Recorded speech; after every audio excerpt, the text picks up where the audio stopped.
लोकसभा में विपक्ष के नेता और कांग्रेस सांसद राहुल गांधी ने गुरुवार को दिल्ली के इंदिरा भवन में एक प्रेस कॉन्फ्रेंस को संबोधित करते हुए चुनाव आयोग और बीजेपी पर गंभीर आरोप लगाए हैं।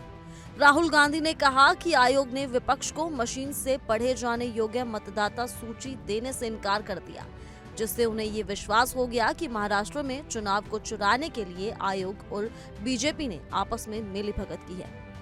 राहुल ने दावा किया कि महाराष्ट्र की महादेवपुरा विधानसभा सीट में ही 1 लाख से अधिक मतदाताओं की चोरी हुई है। उन्होंने ये भी कहा कि महज 5 महीनों में राज्य में जितने नए मतदाता जुड़े हैं वो संख्या सामान्य नहीं बल्कि चौंकाने वाली है। मानो 5 साल में जितने वोटर्स जुड़ते हैं उतने सिर्फ कुछ महीनों में शामिल हो गए हों। वहीं राहुल गांधी ने महाराष्ट्र के हालिया विधानसभा और लोकसभा चुनाव नतीजों की तुलना करते हुए कहा कि जहां विधानसभा में विपक्षी गठबंधन पूरी तरह हार गया, वहीं लोकसभा में वही गठबंधन बेहतर प्रदर्शन करता है। उन्होंने इस विरोधाभास को दिमाग हिला देने वाला तथ्य बताते हुए कहा कि इसमें कुछ तो गड़बड़ जरूर है। राहुल का कहना है कि शाम 5:30 बजे के बाद अचानक बढ़े मतदान प्रतिशत ने शक को और गहरा कर दिया, जबकि जमीन से मिली जानकारी के मुताबिक उस समय ऐसा कोई असामान्य मतदान नहीं देखा गया।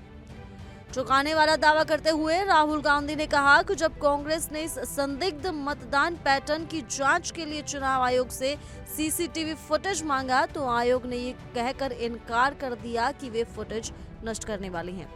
राहुल ने सवाल उठाया कि आखिर ऐसा क्यों किया जा रहा है? अगर सब कुछ पारदर्शी था तो सीसीटीवी फुटेज सार्वजनिक करने में क्यों परेशानी है?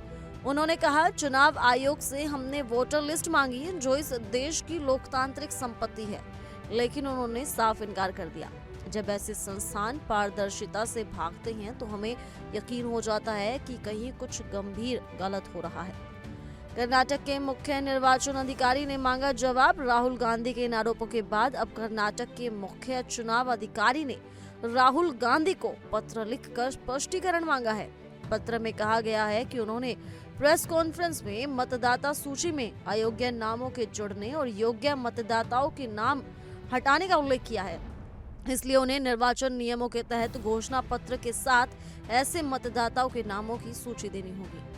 चुनाव आयोग ने राहुल गांधी और कांग्रेस प्रतिमंडल को शुक्रवार दोपहर 1 बजे से 3 बजे के बीच मिलने का समय दिया है ताकि वे औपचारिक तौर पर अपनी शिकायत प्रस्तुत कर सकें।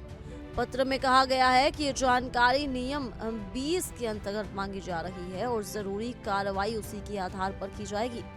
ये सिर्फ तकनीकी मामला नहीं है, लोकतंत्र पर हमला है। राहुल गांधी ने आगे कहा कि ये सिर्फ एक तकनीकी या डेटा एंट्री की गलती नहीं, बल्कि ये जनमत की चोरी और लोकतंत्र के मूल सिद्धांतों पर सीधा हमला है।